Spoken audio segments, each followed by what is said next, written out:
สบายดีพวกเขากุมภาโบเบซาแนลวิดีโอของเขาสิเป็นยังไงไปติดตามกันเลย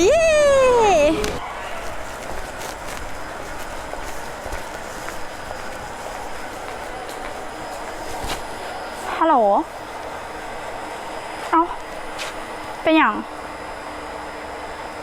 เอ้าเป็นอย่างคือเลิกเหตุผลเป็นอย่างเท่านี้หวานเหตุผลสิเลิก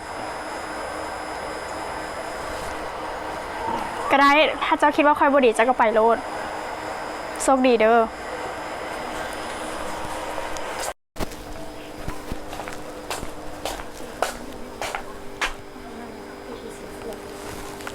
ฮัลโหลกีตาร์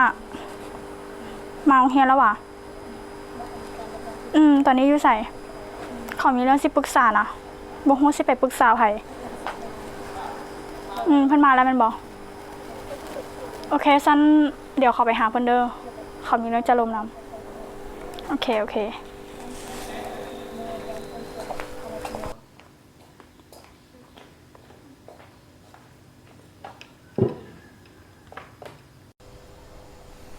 มีอย่างอีกตุกตาก็เรื่องเก่าหั่นแหละเรื่องอย่างอีกเรื่องเก่าถูกเทคือเก่าจนสิ้นละเขาว่าหรือเพิ่นเขาเบ้าอยู่ตลอดเขาน่ะถูกเทตลอดถึงอย่างย้อนหลังอีก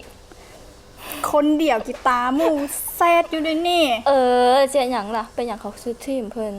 บ่ฮู้เขาน่าจะขี้ร้ายมั้งมันเมาอย่างซั่นหลายอย่างเลยใส่ร้องหันข้างมึงดูเป็นหยังบ่แปลกหยังดังก็บ่มีโอ้ยก็มีอยู่ไหนใส่นี่เด้โอ้ยไอ้เขาจะบ่เอิ้นว่าดังติว่านั่นน่ะเขาจะเอิ้นหยังซั่นสิฮู้โอ้ยแต่เขาอยากเสริมดังนะแต่เขายังบ่มีเงินเทื่อ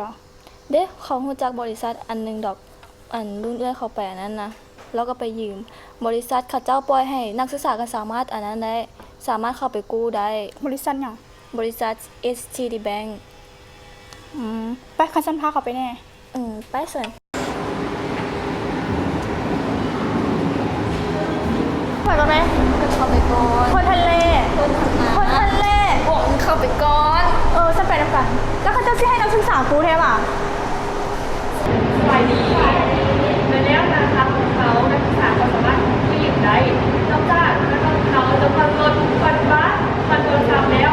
เดี๋ยวนี้ของเขามีผลิตภัณฑ์ใบกระตุ้นสีเขียวของงามถ้าสนใจสามารถสอบถามข้อมูลเพิ่มเติมกับพนักงานของเขาทุกท่านได้เลยสบายดีมียังให้ซอยโบน้องได้ยินว่าบริษัทนี้ได้ปล่อยสินเชื่อเพื่อความงามและสำหรับนักศึกษาก็สามารถกู้ยืมได้เป็นแค่บอกโดยเมนแท้นักศึกษาก็สามารถยืมกู้มาได้เนาะแล้วถ้าน้องอยากกู้ยืมเลยนะน้องต้องมีหลักทรัพย์ค้ำประกันอีกอย่างแน่แล้วน้องต้องมีเอกสารอีกอย่างมายั้งยืนแน่เอกสารที่น้องต้องประกอบนี่ก็คือมี1. ใบเสนอข้อกู้ 2. บัตรประจำตัวหรือสมุดขวา 3. ใบยังยืนที่อยู่ 4. ใบสัญญาจ้างใบทะเบียนวิสาหกิจใบทะเบียนอากร 5. ใบยังยืนเงินเดือนหรือแรงรายรับและเอกสารอื่นๆที่ธนาคารเรียกร้องขั้นตอนที่ 2 ทางพนักงานของพวกเราจะเฮ็ดการวิเคราะห์และประเมินการเสนอข้อกู้ขั้นตอนที่ 3 หลังจากที่เห็นว่าการข้อกู้ผ่านแล้วทางธนาคารจะแจ้งลูกค้าให้มารับเงินหรือโอนเงินเข้าบัญชีเงื่อนไขที่ลูกค้าต้องปฏิบัติหลังจากที่ธนาคารอนุมัติแล้วลูกค้าต้องเปิดบัญชีนำธนาคารเฮาและในการเฮ็ดธุรกรรมต่างๆต้องผ่านธนาคารเฮาและที่สำคัญธนาคารของพวกเราปล่อยวงเงินกู้สูงถึง 100% อนุมัติเงินไวดอกเบี้ยต่ำเพียง 8% ต่อปีท่านสามารถกู้ได้ถึง1 ปีหา2 ปีถ้าน้องสนใจให้น้องเบิ่งตามรายละเอียดดังนี้เนาะถ้าน้องบ่เข้าใจให้ติดต่อทางลุมเนาะเบอร์โทรโดยขอบใจหลายๆขอบใจ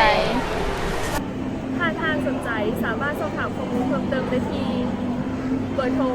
020-599-5959 และ Facebook STD Bank ขอบใจ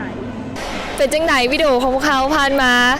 ถ้ามักให้กดไลค์ถ้าถูกใจให้กดแชร์ถ้าอยากมีคนดูแลให้กด Subscribe เย้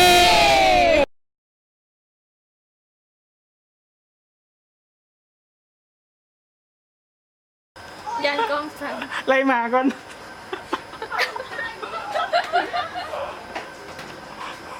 มันบ่ยอมไปอีแล้วมันจะเข้ากล่อง เฮ้